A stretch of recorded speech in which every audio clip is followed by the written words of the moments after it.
क्या आप जानते हैं बुध हमारे सोलर सिस्टम का सबसे छोटा ग्रह है और हर एक बीतते दिन के साथ ये और भी छोटा होता जा रहा है। और क्या आपको पता है जुपिटर यानी बृहस्पति ग्रह आकार में इतना बड़ा है कि इसके अंदर हमारे सौर मंडल के बाकी सभी ग्रह 2 बार समा जा सकते हैं। हमें यकीन है आपको पहले से ये बातें पता नहीं होगा। इसका कारण ये है कि पूरे सौर मंडल में सिर्फ पृथ्वी ही हमारा ग्रह है और हम बस इसी के बारे में जानते हैं। लेकिन क्या आपने कभी सोचा है कि सौर मंडल के बाकी ग्रहों की ज़मीन, वहाँ का वायुमंडल, हवा, पानी और तापमान कैसा होगा और इन अलग अलग ग्रहों से हमारा सूर्य कैसा दिखता होगा। आज हम आपको सौर मंडल के सभी ग्रहों की एक ऐसी सैर कराने वाले हैं जिसके बाद आप इन्हें कभी भी नहीं भूल पाएंगे। साथ ही हम आपको एक एक ग्रह की रियल तस्वीर और फुटेजेस भी दिखाएंगे ताकि आप इनका असली रूप देख सकें। इसलिए वीडियो को अंत तक ज़रूर देखिएगा और अगर आपने अभी तक मेरे चैनल को सब्सक्राइब नहीं किया है तो चैनल को सब्सक्राइब कर लीजिए। हमारे सौर मंडल में कुल मिला के 8 ग्रह हैं जिनके नाम मरकरी यानी बुध, वीनस यानी शुक्र, अर्थ पृथ्वी, मार्स मंगल, जुपिटर बृहस्पति, सैटर्न शनि, यूरेनस अरुण, नेपच्यून वरुण। चलिए अब एक एक करके इन सभी प्लेनेट पे चलते हैं। सबसे पहले बात करते हैं मरकरी की। तो सभी ग्रहों में सूर्य के सबसे ज़्यादा नज़दीक है। मरकरी सूर्य से सिर्फ 1 मिलियन किलोमीटर दूर है और इसका अपना कोई वायुमंडल नहीं है। इसकी सतह चांद की तरह गड्ढे से भरी हुई है और ये कोई ऐसे वैसे मामूली गड्ढे नहीं है बल्कि उल्कापिंड और धूमकेतु के गिरने की वजह से बनते हैं। ये गड्ढे आकार में कई किलोमीटर तक लंबे, चौड़े और गहरे भी हैं। मरकरी पर खोजे गए सबसे बड़े गड्ढे का व्यास करीब 1500 किलोमीटर है। कोई वायुमंडल न होने की वजह से यहाँ दिन में तापमान 450 डिग्री सेल्सियस तक पहुँच जाता है जबकि रात के समय -180 डिग्री को क्रॉस कर जाता है। इसलिए इस पर इंसानों का बसना बिल्कुल नामुमकिन है।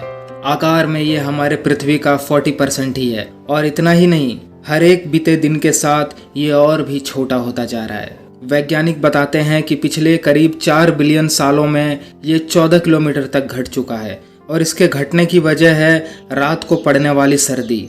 हैरानी की बात तो यह है कि सूर्य के सबसे ज़्यादा नज़दीक होते हुए भी सौर मंडल का सबसे गर्म ग्रह नहीं है। चलिए अब हम चलते हैं हमारे सोलर सिस्टम के दूसरे ग्रह शुक्र यानी कि वीनस की तरफ, जो सूर्य से 108.2 मिलियन किलोमीटर दूर है। हमारे सौर मंडल के उन 2 अनोखे ग्रहों में से एक है जो अपने एक्सिस पर उल्टा यानी कि पूरब से पश्चिम की ओर घूमते हैं। ये हमारे सौर मंडल का सबसे गर्म ग्रह है और इसका वायुमंडल सल्फ्यूरिक एसिड के बादलों से बनी कई किलोमीटर मोटी परतों से ढका रहता है। इसके वायुमंडल में मुख्य रूप से कार्बन डाइऑक्साइड मौजूद है जिसकी वजह से ग्रीन हाउस गैस बनता है और सूर्य की गर्मी वायुमंडल में कैद होकर रह जाती है। यही वजह है कि इस ग्रह का तापमान 464 डिग्री सेल्सियस को टच कर जाता है। इस ग्रह पे कई सारे एक्टिव ज्वालामुखी मौजूद हैं और इसकी सतह भी बड़ी बड़ी चट्टानों और ज्वालामुखी से निकलने वाली लावा से मिलकर बनती है। यहाँ का वायुमंडल का दबाव पृथ्वी की तुलना में 90% ज़्यादा है। इसका मतलब ये है कि यहाँ पर चलना हमें ऐसा महसूस होगा जैसे हम समंदर के कई किलोमीटर नीचे चल रहे हैं। यही वजह है कि इस पर भेजा गया कोई भी मिशन या स्पेसक्राफ्ट ज़्यादा समय तक सरवाइव नहीं कर पाता है। इसके बाद बारी आती है हमारे पृथ्वी की, जो सौर मंडल का अकेला ग्रह है जिस पर जीवन संभव है, क्योंकि हम अपने पृथ्वी के बारे में सब कुछ बहुत पहले से ही जानते हैं। इसलिए चलिए इसके बारे में हम बात नहीं करते हैं। पृथ्वी के बाद बारी आती है मंगल यानी कि मार्स ग्रह की। इसकी मिट्टी लाल रंग की है और स्पेस से देखने पर यह लाल रंग के गेंद की तरह नजर आता है, इसलिए इसे रेड प्लेनेट भी कहा जाता है। पृथ्वी के बाद मंगल ही एक ऐसा ग्रह है जिस पर हम इंसानों के जीवन के पनपने की सबसे ज़्यादा उम्मीद है। यहाँ की ज़मीन में आयरन की मात्रा बहुत अधिक है और यही इसकी धूल और मिट्टी में भी पाया जाता है। यहाँ का वायुमंडल पतला और ठंडा है जिसके चलते इसकी सतह पर पानी ज़्यादा देर तक लिक्विड फॉर्म में नहीं रह पाता है। मंगल पर धूल भरी आंधी और तूफान आना आम बात है। सूर्य से करीब 228 मिलियन किलोमीटर दूर होने की वजह से यहाँ का तापमान -55 डिग्री सेल्सियस रहता है जबकि इसका मैक्सिमम टेम्परेचर सिर्फ 30 डिग्री सेल्सियस तक ही पहुँच पाता है। यहाँ की और हमारे पृथ्वी की चट्टानें और रेगिस्तान के इलाके काफी मिलते जुलते हैं, क्योंकि वैज्ञानिकों का अनुमान है कि शायद एक समय मंगल ग्रह पर जीवन रहा होगा। मंगल के बाद अब नंबर आता है बृहस्पति यानी कि जुपिटर ग्रह का। क्योंकि हमारे सोलर सिस्टम का सबसे बड़ा ग्रह है। इसके आकार का अंदाज़ा आप इसी बात से लगा सकते हैं कि इसके अंदर 1300 पृथ्वी समाया जा सकता है। जुपिटर एक गैस का जाइंट है, जिसका मतलब है कि ये कोई ठोस सतह वाला ग्रह नहीं है। यहाँ कोई सरफेस नहीं है, यहाँ सिर्फ और सिर्फ गैस है जो इसमें मौजूद तरल से मिलकर बना है। जुपिटर का वायुमंडल मुख्य रूप से हाइड्रोजन और हीलियम गैस से बना है, लेकिन इसमें कुछ मात्रा में अमोनिया और मीथेन भी शामिल है। करीब से जुपिटर बहुत ही खूबसूरत और रंगीन दिखने वाला बादलों जैसा नज़र आता है, लेकिन आप इसकी सुंदरता पर मत जाइएगा, क्योंकि इन बादलों में आप एक सेकंड भी जिंदा नहीं रह पाएंगे। खैर चलिए आगे बढ़ते हैं अगले ग्रह की ओर, जिसे हम सैटर्न यानी शनि ग्रह के नाम से जानते हैं। शनि ग्रह का ख्याल हमारे मन में आते ही हमारा ध्यान इसकी बड़े बड़े रिंग्स पर जाता है। आपको बता दें कि ये छल्ले बर्फ के छोटे छोटे कणों और चट्टानों के टुकड़े से मिलकर बने हैं। जुपिटर की तरह ही शनि भी एक गैस का गोला है, यानी इसकी भी कोई ठोस जमीन नहीं है, और इसका वायुमंडल 75% हाइड्रोजन, 25% मीथेन व पानी जैसे अन्य पदार्थों से मिलकर बना है। जुपिटर के बाद शनि हमारे सौर मंडल का दूसरा सबसे बड़ा ग्रह है।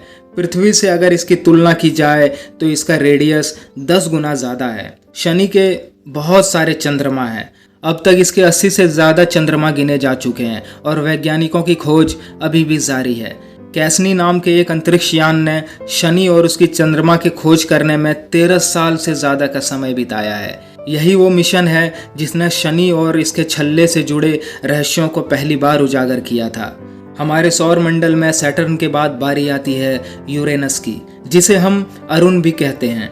ये ऐसा ग्रह है जो अपनी एक्सिस पर पूरब से पश्चिम दिशा में घूमता है। ये हमारे सोलर सिस्टम का सबसे ठंडा ग्रह है। इसका तापमान -224 डिग्री सेल्सियस तक नीचे चला जाता है। यूरेनस का वायुमंडल 83% हाइड्रोजन और 15% हीलियम से मिलकर बना है। इसके अंदर थोड़ी बहुत मात्रा में मीथेन, पानी और अमोनिया के अंश भी मौजूद हैं। यूरेनस का आकार हमारे पृथ्वी से लगभग 4 गुना बड़ा है। शनि की तरह यूरेनस का भी अपना एक रिंग सिस्टम है। हालांकि शनि के जितना सुंदर तो नहीं है और बहुत कम लोग इसके बारे में जानते हैं। इन छल्लों की खोज पहली बार 1977 में की गई थी और फिर बाद में साल 1986 के दौरान इसकी पुष्टि की गई। तो चलिए इस सफ़र में आगे बढ़ते हुए हम अपने सौर मंडल के आखिरी यानी कि 8वें ग्रह की बात करते हैं, जिसे वरुण कहा जाता है। यूरेनस की तरह नेपच्यून का भी अपना एक रिंग सिस्टम है और अब तक इसके 5 रिंगों को खोजा जा चुका है। व्यास की दृष्टि से देखें तो ये हमारे सोलर सिस्टम का चौथा सबसे बड़ा ग्रह है। 72% हाइड्रोजन, 25% हीलियम और थोड़ी बहुत मीथेन गैस से मिलकर बना है। आकार की बात करें तो पृथ्वी से लगभग 4 गुना बड़ा है और ये भी एक आइस जाइंट है। इसकी वजह यह है कि इसका एवरेज टेम्परेचर -200 डिग्री सेल्सियस के आसपास रहता है। जैसा कि हमने बताया, ये हमारे सौर मंडल का आखिरी ग्रह है, जिसके चलते सूर्य से इसकी दूरी 4.495 बिलियन किलोमीटर है। साथ ही हमारे अर्थ से भी ये 4.3 बिलियन किलोमीटर दूर है। यही वजह है कि वाइजर एकमात्र ऐसा मिशन है जो आज तक इस पर भेजा गया है। तो आज के इस वीडियो में बस इतना ही। अगर वीडियो अच्छी लगी तो इसे लाइक करें और शेयर करें, और अगर अभी तक आपने मेरे चैनल को सब्सक्राइब नहीं किया है तो चैनल को सब्सक्राइब कर लीजिए। मिलते हैं अगले वीडियो में, तब तक के लिए धन्यवाद।